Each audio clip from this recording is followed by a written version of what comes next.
Ушул кичине түтүктөн чыккан суу бүтүндөй бир айылдын элин да, төрттүлүк малын да суу менен камсыз кылат. Айылда мындан башка жерде тамчы суу жок.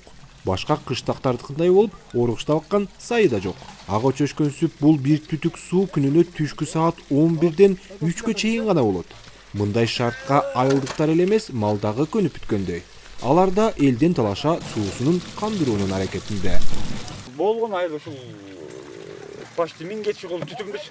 Ушул экимден пайдаланабыз. 3төн кечигип калсаңар суу жок экен. Кечигип калсак суу жок. Мончо маселеси кандай? Мончо маселеси айылда мончо менчик мончолор бар, 2 мончо. Анын деле суулары жараксай жуунуга. Айла жок, жуунат дейли барат. Колдон келгендер, колдон келбегендери калат. Колдон келгендер нарынга чейин барып келебиз. Ал сууну деген үй жакта булактардан келет да. Аны деген бу жерден ташып барса болот. Ташыбай барса ал сууну даже мал ичкенге болбойт экен. Суунун каатын тарткан айылдыктар эптеп 4 саатта жапа-тырмак жетишип суу алып калуунун аракетинде. Жада калса тестиелер да өзүнүн чоң идишке суу сүйрөп алып барууга көнүп түшкөн. Ал эми үйдөгү малына да суу ташып берген окуучулардын күнү мынтип суу ташуу менен гана өтөт. Байланган малдарбы? Жок, бул жаңы тууган малдар да. Буларды айдап барып чыгарса болбойбу? Айдап барып чыгарганда чакада толтур элдер барат да, жакын жакта бар. Аларга аралашып анан кошулуп кетиши мүмкүн да, жоголуп кетиши мүмкүн. Ошон үчүн ташып эле беребиз биякта. Bir günde kança barып келесиң буга? Буларга 1 фляг, 2 фляг турам. Жана да бир сыйра ташып бергем. Күнүгө канча жол барасың ошончо? Күнүнө 2 же 3 жол барам. Күндөй күндөрдү, кир жууган күндөрүчү? Кир жууган күндөрү 3-4 жол болот. Өзүнчө жумуш экен да бул. Суу алып келиш, Ошо кичинекейибизден бери ушу суу менен ашып келебиз ошо. Күндө эле сууга бармай, суу алып келмей эң биринчи эле жумуш ушул да.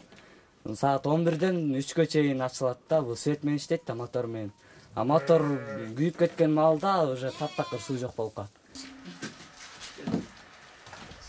Айылдын аялдары сууну өзгөчө үнөмдөйт. Алар балдарын кайра-кайра сууга жиберүүдөн аяп, бир колдонгон суусун жөн салды төгүп жибербейт. А биз болсо сууну ушундай кичинекей эле сууга идиш жууганга аракет кылабыз, сууну көп коротпош үчүн. Ана биз суубузду аздан куюп жуйбуз, эгер көбүрөөк идиш жуусак, анын суусун төкпөй кайра экинчи эмеге колдонгонго аракет кылабыз.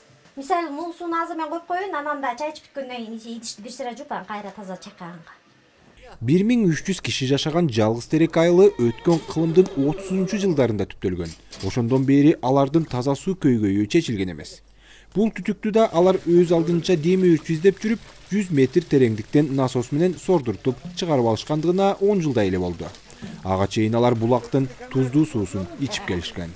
Бул 2 жылда бирде мотор алмаштырып турабыз. Моторду алмаштыруу деле оңойго турбайт. Алып келчи техникалары, моторду 80 метрден суруп чыкчу техникалары дагы нарында редко эле техникалар бар. Аларды деле алып келиш кыйын. Анан глубинный насос болгондуктан глубинный насос бер жагы эле 60 миң, арзаны 60 миң турат экен. Аны алып келиш деле кыйын. Мына эми азыр жазында кар эрип мотор суу болгондо мотор күйүп кетет. Мына быйыл 2-жылдын аягы уже срок бүтүп турат. Дагы запас моторубуз жок.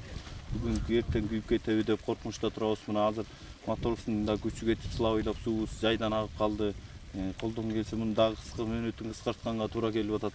Себеп дегенде жазында чыла учурда мотор күйүп кетсе өтө эле кыйын болот элге, жаман суу ичип. Так эле азыр башка маалдарда чыладан, сайдан суу алалы десек сайыбыз да жок бизде. Өткөн жылы Азия өнүктүрүү банкынын долбоору аркылуу Нарын облусунун 42 айылына таза суу киргизүүгө даярдык иштери башталгандыгы айтылган. Долбоор 2023 жылга чейин бүткөрүлөт. Нарын облусунда 135 айыл, андан тышкары айыл макамын ала элек 10 участок бар. Аларда да таза суу маселеси кабыргасынан коюлуп турат. Мирлан Кадыров, Азаттык, Нарын.